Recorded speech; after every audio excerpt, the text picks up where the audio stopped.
অনেকে মারা গেছে, মাঝে মধ্যে সে দুঃখ প্রকাশ করি, কিছু কিছু সময় জানো আবার এই দুঃখ উঠেই ফেলি। যদিও বাচ্চাদের লেগে অবশ্যই দুঃখ প্রকাশ করি, প্রচণ্ডভাবে পুড়ে গেছে, কিন্তু কিছু কিছু সময় এই দুঃখ উঠেই ফেলি। কেন, দেশে মানুষ নাই, সব মানুষরূপী জানোয়ার।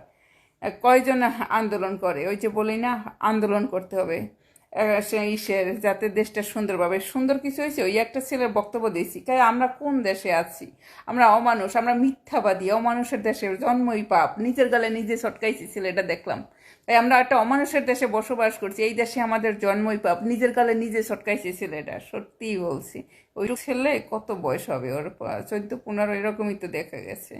তার এরকমই অমানুষের দেশেই বসবাস, কোনো স্বাধীনতা নাই, একটা কথা বলতে যাবে হেরে মাইরা দেয়।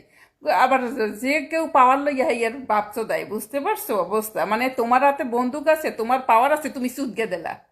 হ্যাঁ, কোনো সত্যি কথা বলা যাবে না। মানে ওইখানে মানে আমারে সোদাইছে, আমি কেউ আমারে সোদাই নেই, আমারে সোদাই নেই। মানে কেউ আমারে ঠাপ দিয়া গেল, কিন্তু আমার বলতে হবে না আমারে ঠাপও দে নেই, সোদাই নেই। যদি সত্যি কথা কই আমারে মাইর দেবে, কি একটা অবস্থা! কত বড় কুত্তা সোদা দেয়, সত্যি কথা বলা যাবে। আমি সোদাও খামো, মাইরও খামো, কিন্তু এটা বলা যাবে না। একটা অসভ্যর দেশ না, ইতরের দেশ। তোদের শাস্তি আরও আছে, যদিও খারাপ লাগবে মানে মানে এগুলো দেখলে শুনলে, তারপরেও আমার মনে হয় তোদের আরও একটা ওয়েট করছে, একটা অসভ্য ইতরের বসবাস দেশ।